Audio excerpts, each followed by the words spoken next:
Todos entendemos que estamos viviendo en un mundo que está paganizado, un mundo que está lejos de lo que es Dios, el nombre de Dios, la persona de Dios.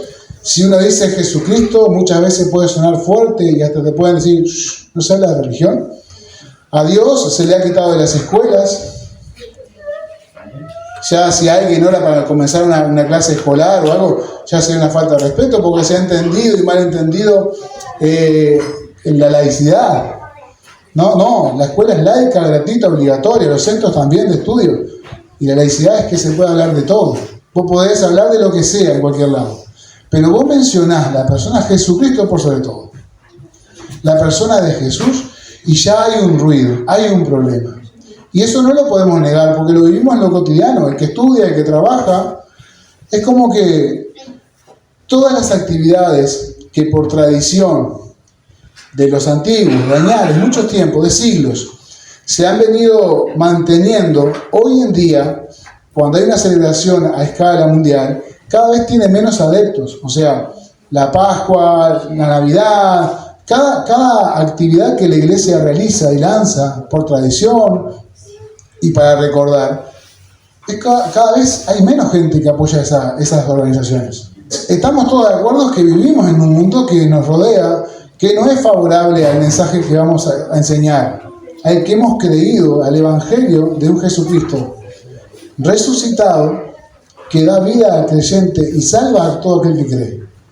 Ese es el mensaje básico. Jesús es Dios, vino a la tierra, se dio por cada uno de nosotros, por la humanidad completa, su sangre nos limpia de pecado, nos arrepentimos, le buscamos y encontramos a un Dios que nos ama, que nos abraza y experimentamos la misericordia de Dios. Ese es el plan de Dios para la humanidad, reconciliar al hombre, la humanidad caída, con un Dios que es santo y es soberano. El pasaje que vamos a estar viendo deja en claro que estaba paganizado. Es Babilonia la que está el gobierno de turno allí, y podemos hablar de Babilonia. Yo leía algún estudio bíblico, ¿no?, de lo que era Babilonia, ¿no? O sea, el poder que había desarrollado era el imperio de turno, muy potente, el más poderoso de todos. Y Daniel es sacado de su tierra en el primer exilio, que cuando es copado Jerusalén, Daniel es uno de los nobles, de los príncipes que estaba ahí en Jerusalén, y eran llevados para ser, ¿qué?, adoctrinados. Entonces, tengamos en cuenta cuando leemos a Daniel, que tanto Daniel y sus amigos habían pasado por 3 años de lavado de cerebro. O sea, donde Babilonia es Dios, donde el rey Nabucodonosor merece toda la gloria, sus costumbres, sus dioses. Y la Biblia nos va contando a través del libro, en el primer y el segundo capítulo, que ellos tenían muy fuerte arraigado lo que habían aprendido de sus padres. Ellos nos cuentan en el primer capítulo que cuando el rey los llama, dice: príncipes, no se preocupen por nada, van a tener la mejor comida, lo que coman el rey ustedes van a comer, y las bebidas también. Y ellos deciden, dice la palabra de Dios, que es un buen punto, deciden no contaminarse con lo que él les iba a ofrecer, y arreglan con el que los cuidaba para comer vegetales, hortalizas, legumbres, y mantener la dieta que Dios les había marcado a sus antepasados. Yo voy a leer el texto, pero lo que sí es dejar claro, por lo menos, que estamos de acuerdo en que vivimos hoy en día esta opresión, esta presión que el mundo nos ofrece, y tenemos que mantenernos firmes. ¿Para qué? Para permanecer en lo que hemos creído. Permanecer, como Juan 15, que Jesús enseña y dice: muchachos, yo soy la vid, ustedes los pámpanos, permanezcan en mí. Y la vida del cristiano no tanto se hace por llegar a ser cristiano o no dejar de ser, sino por, justamente permanecer en lo que es Dios, en sus promesas, en todo lo que Dios nos ofrece.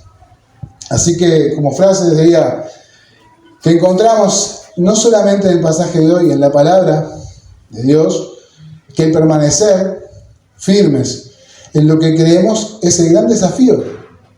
Y esto es para todos los tiempos, incluso el nuestro, en pleno 2024. Voy a leer el texto en la versión Reina Valera 1960 y dice así: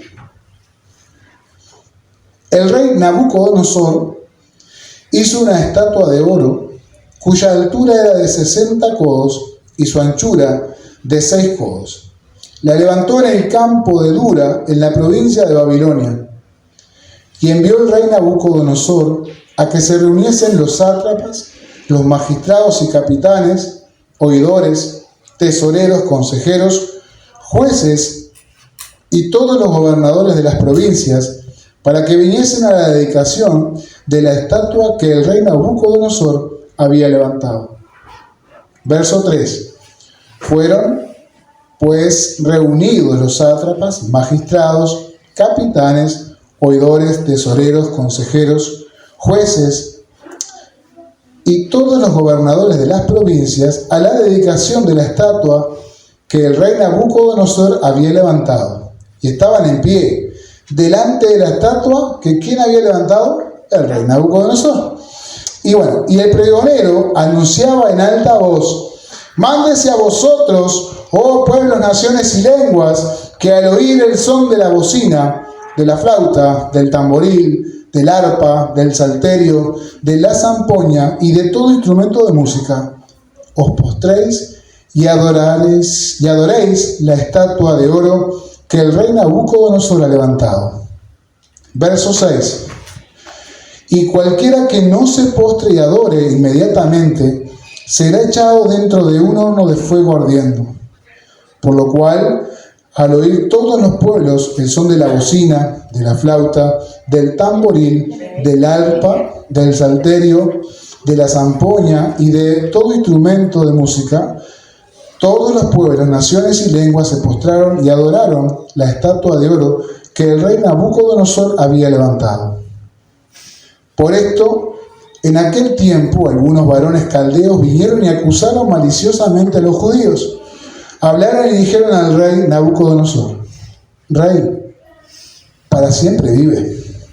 Tú, oh rey, has dado una ley que todo hombre, al oír el son de la bocina, de la flauta, del tamboril, del arpa, del salterio, de la zampoña y de todo instrumento de música, se postre y adore la estatua de oro.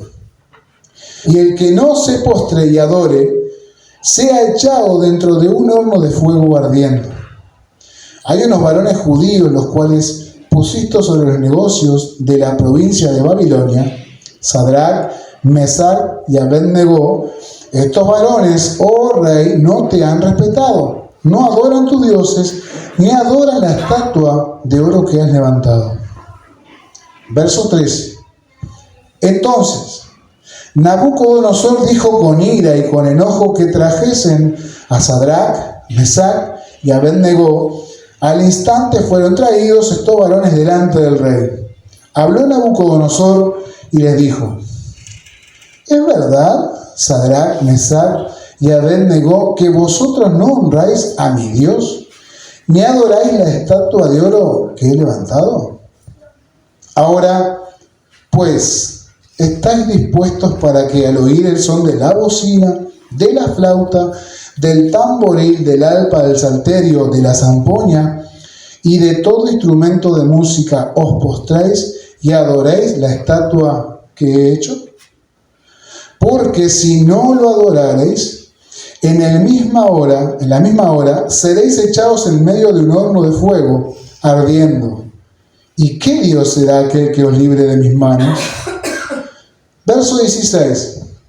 Sadrac, Mesac y Abed-Nego respondieron al rey Nabucodonosor diciendo: no es necesario que te respondamos sobre este asunto.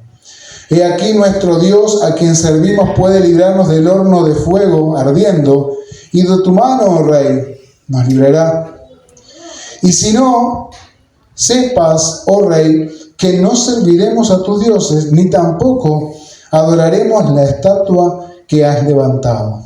Verso 19. Entonces, Nabucodonosor se llenó de ira y se demudó el aspecto de su rostro contra Sadrac, Mesac y Abed-Nego, y ordenó que el horno se calentase 7 veces más de lo acostumbrado.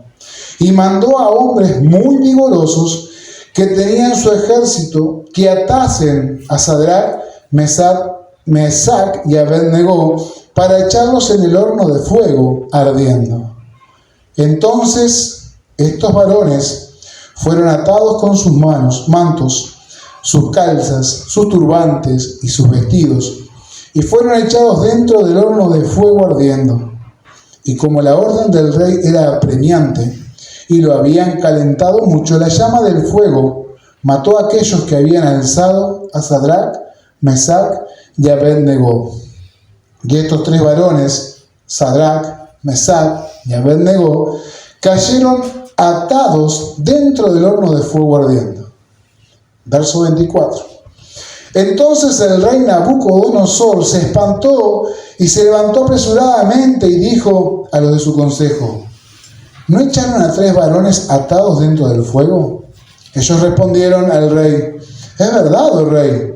Y él dijo: he aquí yo veo 4 varones sueltos que se pasean en medio del fuego sin sufrir ningún daño, y el aspecto del cuarto es semejante al Hijo de los dioses. Entonces Nabucodonosor se acercó a la puerta del horno de fuego ardiendo y dijo: Sadrac, Mesac y Abed-Negó, siervos del Dios Altísimo, salid y venid. Entonces Sadrac, Mesac y Abed-Negó salieron del medio del fuego. Y se juntaron los sátrapas, los gobernadores, los capitanes y los consejeros del rey para mirar a estos varones, como el fuego no había tenido poder alguno sobre sus cuerpos, ni aún el cabello de sus cabezas se había quemado. Sus ropas estaban intactas y ni siquiera olor a fuego tenían. Verso 28. Entonces Nabucodonosor dijo: bendito sea el Dios de ellos, de Sadrac, de Mesac y Abed-Negó, que envió su ángel y libró a sus siervos que confiaron en él, y que no cumplieron el edicto del rey y entregaron sus cuerpos antes que servir y adorar a otro Dios que su Dios. Por lo tanto, decreto que todo pueblo, nación o lengua que dijere blasfemia contra el Dios de Sadrac, Mesac y Abed-Negó sea descuartizado y su casa convertida en muladar, por cuanto no hay Dios que pueda librar como este. Entonces el rey engrandeció a Sadrac, Mesac y Abed-Negó en la provincia de Babilonia. Qué hermoso pasaje, ¿no? Para no ser ni Sadrac, ni Mesac, ni Abed-Negó. Por lo menos al principio. ¿Saben qué? Les voy a confesar algo. Cuando era niño, o más bien rumbeando a la preadolescencia y adolescencia, siempre tuve curiosidad de Dios. No cerca, pero a 2 kilómetros cerca donde yo viajaba para ir a la escuela, había una capillita y había catequesis y le enseñaban. Pero claro, cuando te daban la Biblia, y yo, algo que me aburría y capaz que a usted le pasa, era cuando la Biblia empezaba, porque fulano y mengano y fulano, y lo repetía otra vez y lo volvía a repetir, y yo, me aburre esto, porque otra vez me dice, ¿cuántas veces leímos Sadrac, Mesac y Abed-Negó? ¿Cuántas veces leímos en el texto que la estatua la había construido el rey Nabucodonosor? ¿Y cuántas veces leímos que estaban presentes allí los capitanes, los estos, los otros, los aquellos, los de todos lados? ¿Y cuántas veces leímos que había cítara, que había trompeta, que había tumbadora y que había mucho? Entonces, a veces esa lectura puede cansarnos, o por lo menos decir, desalentarnos. Justamente tiene un propósito esa escritura, de que nos quede bien claro cómo esos hombres fueron fieles a Dios, a lo que habían aprendido, y se mantuvieron firmes en sus convicciones. Les voy a contar rápidamente. Babilonia, uno no tiene la dimensión, pero por lo menos para tener una idea. Babilonia tenía un promedio muy cercano, 100 kilómetros para acá, 100 kilómetros para allá, 100 kilómetros para atrás y 100 kilómetros para acá adelante. O sea, un cuadradito de 100 kilómetros cuadrados. Pero los muros de Babilonia tenían 25, 50 metros de ancho, levantados con ladrillos de 30 por 10, o sea que había una tarea, tenía la cobertura de agua, y ustedes dicen, lo que era este reino, no se le podía entrar a Babilonia. Bueno, el libro nos cuenta, nos da la historia de todos los acontecimientos, cómo Daniel lanzó su profecía, aún estando allí en Babilonia, siendo cautivo, que no la pasaba mal, ¿no?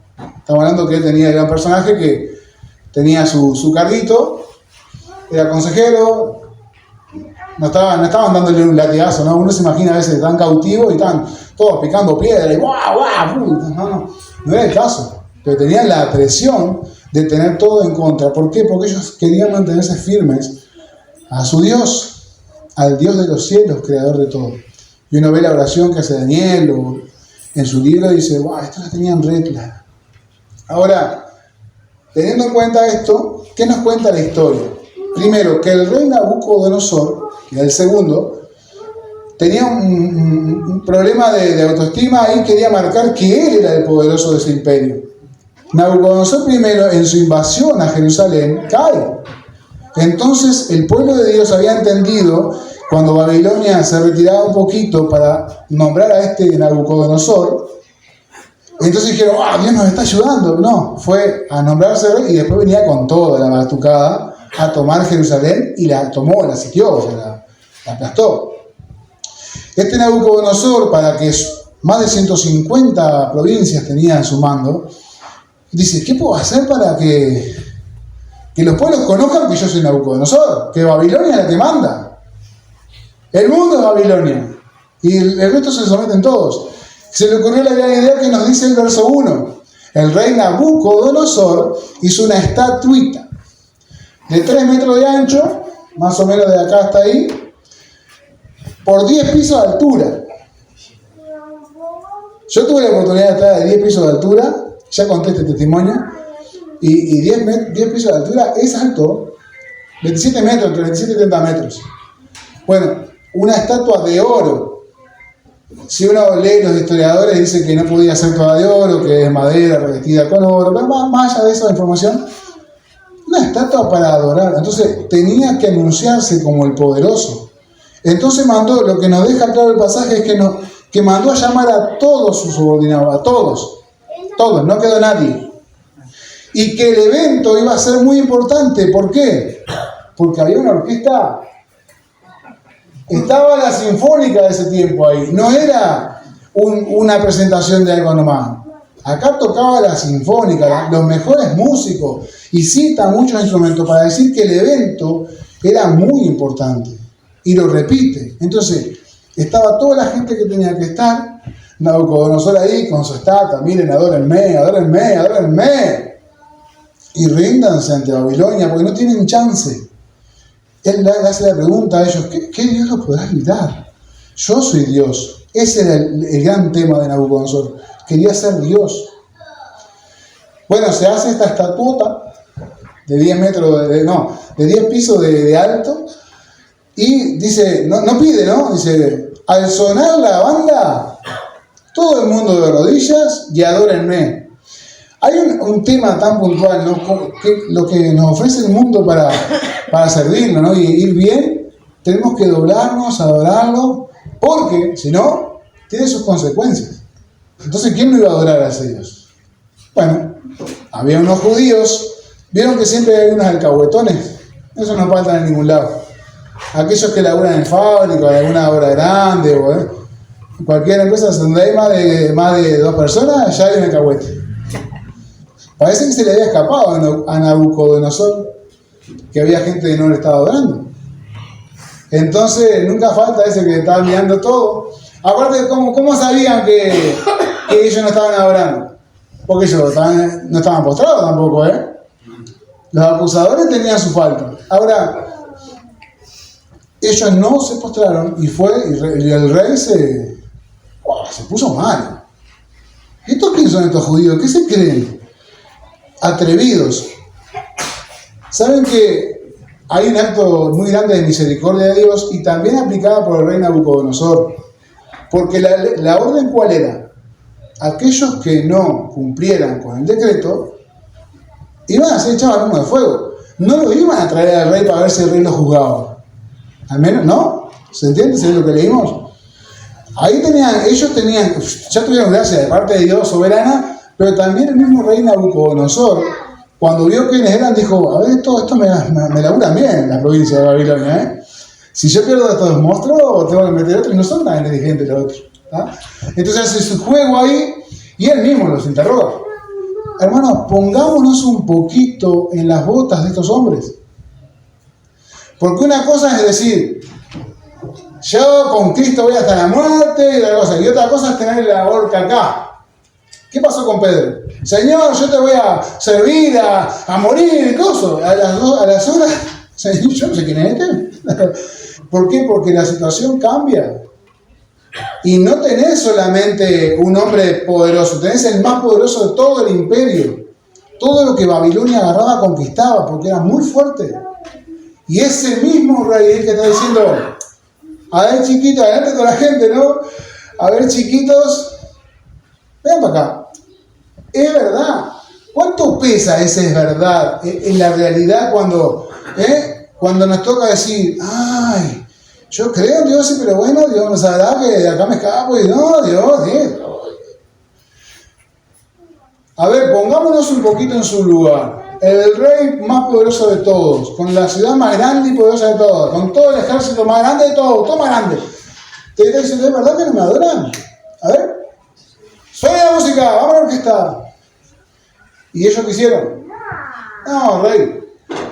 La política muy perfecta de ellos, ¿no? Porque no se ve ni una falta de respeto. Ellos dicen, rey, con todo respeto, vamos a hacer el uruguaya, ¿no? Vos sos Nabucodonosor, te servimos, cumplimos todo lo que nos pedí, nos entregaron 3 años estudiando 20 horas por día, comemos bien, pero esto no nos pida. No se discute. ¿Sabes por qué? Porque no vamos a hacerlo. Pero primero les aclara algo, para ir redondeando el asunto, ¿no? Dice, es que esto no se discuta, rey Nabucodonosor, porque no tiene sentido que nos amenaces, porque no vamos a cambiar. Primero, sabe algo muy claro, que el Dios que nosotros servimos, como dice el verso allí, tiene poder para librarnos de tus manos y del hornito ese. La respuesta a estos hombres, una convicción tal del Dios que servían, una convicción tal del Dios que servían, tenía el poder para librarlos del horno de fuego y de las manos de las estupideces de este hombre. Pero le dice, Dios puede, y algo que es magistral. Y si no, verso 19, y si no quisiera hacerlo, sepa el rey que tampoco lo vamos a servir, ni a sus dioses, ni a tu estatuita. ¡Wow! Estaban locos, demente, totalmente convencidos de que Dios los podía librar, y totalmente convencidos también de que Dios no tenía la obligación de por qué salvarlos. Dios puede salvarlos si quiere. Entonces su teología estaba tan bien aplicada, habían entendido tan bien en lo que era Dios. Cuando uno se mira y dice, yo soy una miseria. A ver, no es para que usted se sienta en la miseria, pero yo soy miserable delante de Dios. Dios es santo, es todopoderoso, yo soy totalmente destruible y sucio. ¿Saben que usted y yo pecamos cada microsegundo? Ahí ya pecó, todo pecado. Todos estamos pecando por cada microsegundo. Por la gracia de Dios que nos mira a través de Jesucristo, nos perdona, nos redime, nos rescata. Y es Él el que nos salva. Pero en realidad a cada microsegundo estamos pecando. Somos dignos de muerte. No podemos estar delante de un Dios santo. Amarás al Señor tu Dios con toda tu fuerza y con toda tu mente. ¿Quién lo hace? ¿Quién ama a Dios con toda su fuerza y con toda su mente? Es difícil. Y amar a tu prójimo. Vaya, hay cada prójimo, Dios, que por Dios. Yo estoy pecando cada microsegundo. Y usted también. Entonces la obra de misericordia de Dios es tan grande que a veces perdemos de vista quiénes somos y escuchamos sermones diciendo, hermano, háblele a Dios y recuérdenle las promesas que Él nos hizo en su palabra. Y arrancamos, Dios, porque Jeremías dice que todo lo que mi pie pisara y todo así. Y empezamos a recordarle a Dios que Él mandó a escribir la Biblia para darnos promesas, para andar tranquilos. Y lo recordamos y decimos, porque vos dijiste, Dios, y andamos en eso. Cuando lo que nos toca hacer es lo que hicieron, ¿quién? Sadrach, Mesach y Abednego. Entender quiénes somos delante de Dios y ocupar el lugar que nos toca. Dios tiene poder para salvarte de un cáncer, de un accidente de auto? Sí, claro que puede. No tiene problema. Te arrolló un camión, te partió todos los huesos. No sé cuántos huesos hay en el cuerpo, bueno, pero está. Muchos te los partió todos. Dios puede hacer nuevo. Pero, ¿y si no quiere, qué? Lo que sí Dios ha provisto a través de Jesucristo para nuestra era es el perdón de todos nuestros micropecados, esos que hacemos cada día. Provisión para perdonarnos, para salvarnos. Hoy no va a haber un horno de fuego ardiendo 7 veces más, ¿sí? No vamos a pasar por esa, creo. No caer la duda. Estamos en un mundo que es así, que quiere que se le adore y todas las cosas quieren que el Hijo de Dios, aquel que ha entendido que es redimido por Jesucristo, que quiere vivir en sus ordenanzas, que quiere afiliarse a su fila, ser un hermano con Cristo, un hermano con el otro, hacer el bien, caminar las obras que ya están preparadas para andar. Y tenemos que andar en un mundo y bueno, y vamos a padecer aflicción. Esto es un mensaje de ánimo para todos, Vamos a padecer aflicción, vamos a tener dificultades. Pero dice que somos bienaventurados cuando tenemos dificultades por causa de Jesucristo. Bienaventurados. Cuando tu predicación, cuando la mía, te está trayendo problemas, eso es una bienaventuranza. ¿Qué es lo que nos quiere decir Daniel en todo su libro, no? En realidad, bueno, convengamos, acá un paréntesis chiquito. Dice, los teólogos dicen que Daniel se puede partir en 2 secciones, está escrito en 3 idiomas, cosa muy rara. Pero, ¿qué nos quiere enseñar? Que Dios no ha perdido el hilo de la historia. A Dios no se le vuelca la leche. Dios no perdió el hilo. Tiene el control no solamente de todo su universo creado, sino de los reyes. ¿Sí? No tiene problema Dios con eso. Aunque a veces nos parecería que todo se le fue de las manos. Tranquilo. Hagamos la gran Sadrach, Mesach y Abednego. Y si leemos el capítulo 6 de Daniel, en vez del horno de fuego, lo echan en un foso de leones. Y más o menos la historia es igual. Dios le cierra la boca a los leones. Hermanos, vivimos, como dije al principio, en un mundo totalmente paganizado. Nada le va a dar gloria a Dios. Lo que sí Dios quiere es que su pueblo, su iglesia, aquellos que han conocido de Jesús, aquellos que le han recibido, tengan claro quién es Dios. Jesús perdona nuestros micropecados, ¿sí? Él vino con esa misión. Dice, la humanidad está perdida. Eso lo tenemos, ¿verdad? La humanidad está caída, pecó. La raza humana tiene un gran problema que lo separa de Dios, que lo corrió del huerto del Edén. Y Dios siempre tuvo ahí un plan, dice, bueno, pero yo esta creación la hice para que me dé gloria, para estar con ella, yo quiero amarlos, quiero que sientan mi calor, mi abrazo. Y el ser humano corre donde va Dios, vamos en contra, porque es santo, es puro y no nos queda bien, porque estamos caídos. Lo que hace Dios a través de Jesucristo es librarnos de ese foso, librarnos de cualquier peligro eterno y a través de su Hijo sacarnos del foso de los leones, quitarnos del horno de fuego. Todo lo que pueda acontecernos no tiene peso ni gloria, porque la eternidad del ser humano está conquistada por un rey que se llama Jesucristo, que ha ganado. Dice la Biblia que Él no ha pecado, y como no ha pecado, la muerte no pudo retenerlo. Entonces, por eso Cristo es importante, por eso Dios es importante. Algo que tenemos que tener en claro y en cuenta: conocer su palabra nos habilita y nos abre la puerta a saber qué creemos de Dios. Todo marxista lea Marx, ¿no? O sea, sigue sus reglas, sigue aquel que cree en Buda, investiga de Buda y averigua. Bueno, el cristiano tiene la Biblia, la palabra de Dios, para formarse y ver cuáles son las promesas de Dios que tenemos para tomar, qué camino es el que debemos conducirnos. Bueno, tenemos mucho material para andar y tenemos un Dios súper poderoso, magistral. Esta historia que leímos hoy muy rápido y ahora la comentamos así, se enseña mucho en la escuela bíblica para niños, cómo Dios es el gran libertador. Ese es el tema del pasaje, el gran libertador. Pero a mí me gustaría, mi hermano, que hoy nos quedemos con un gran desafío de parte de Dios. En ese verso 19 donde dice, y si no, ¿estamos dispuestos a que si Dios no consigo laburo hoy, no consigo laburo mañana, el mes que viene tampoco, a no claudicar ahí y quedarme, bueno, Dios se olvidó mío, che? No, no se olvida, tiene el control, sabe lo que necesitamos. Hay cosas preciosas en lo que dice el texto. Es hasta graciosa la historia, cuando uno la lee así, presta atención, ¿no? Dice, Nabucodonosor, cuando vio que no pasaba nada, que no se morían, que él ve 4 en vez de 3, eso es lo que ve Nabucodonosor, ¿no?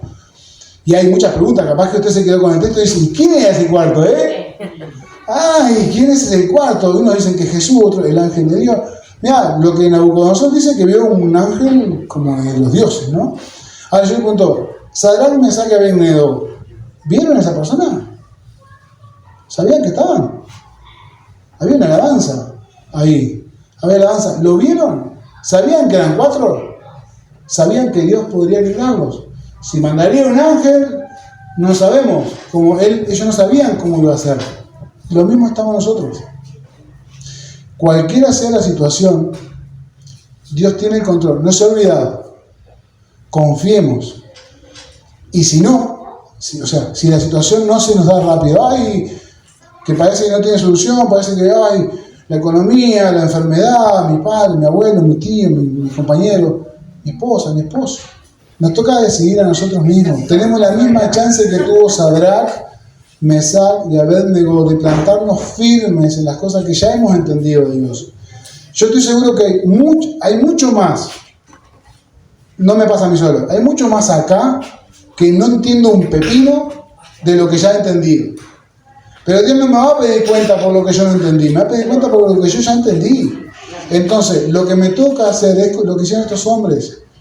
Con lo que ya entendí, ser fiel en eso poco e ir conociendo más de Dios. ¿Para qué? Para aferrarme a sus promesas que están a la mano. Y como decía Ángela el domingo pasado, las promesas de Dios siempre tienen una acción humana. Esfuérzate, sé valiente y serás prosperado. Todo lo que dice tus pies, tienes que moverte. ¿Cuántas cosas hay que podemos esperar en Dios confiados? Pero también, incluso, para resumirlo ya terminando, hasta la salvación tiene una parte humana. Dios la ofrece gratuitamente a todo aquel que cree. Bueno, hay que creer, ¿sí? El humano tiene que creer, si no cree no se salva. Y esa es la gran noticia que tenemos como iglesia para dar. Dios puede librarnos del horno de fuego que Dios también tiene preparado para aquellos que no le sirven, que no le adoran. Tiene poder para hacerlo. Y si no, Él sigue siendo Dios y yo un minúsculo siervo de Dios que dependo de su gracia y su misericordia. Mi hermano, sé que quedó mucho para ver. El pasaje es muy lindo, es atractivo y mucha enseñanza. Quedémonos con el desafío de que Dios tiene el control, y si nos parece que Dios se olvidó y que no, y si no, depende de cada uno de nosotros. Si seguimos sirviendo a Dios creyendo en el que Él puede, o si nos rendimos y nos bajamos del barco. Padre, gracias por esta iglesia, por cada una de las personas que está aquí presente. Gracias, Dios, por tu palabra que nos enseña y que nos resguarda. Padre, ¿cómo podemos ver la liberación de estos hombres que se mantuvieron firmes porque sabían y te conocían, Dios, estaban contigo? Y tú nos invitas hoy, en pleno 2024, Dios, a estar atentos a tus palabras, a tus promesas. Tú no has cambiado nada, sigues siendo el mismo. Ayúdanos, Dios, a tener presente y claro lo que tu palabra nos exhorta y nos enseña en todo lo cotidiano que podemos ir viviendo. Cada uno de los presentes tiene distinto horno fuego delante, distinta Babilonia, distinto Nabucodonosor, pero que a la vez nos ahoga y nos quiere sacar de la gran meta que es estar contigo en tu presencia y ser felices. Te ruego, Dios, que ayudes a cada uno de mis hermanos, a cada familia representada, a cada niño, a cada persona que escucha, a encontrar las fuerzas en ti y poder saber que tú tienes el control de todo. No se te ha olvidado nada. Tienes el control del universo que has creado. Gracias te doy en el nombre de Jesucristo por librarnos, por salvarnos. Gracias Dios por esa convicción y por lo que nos enseñas. Bendice a tu iglesia en el nombre de Jesús. Amén y amén.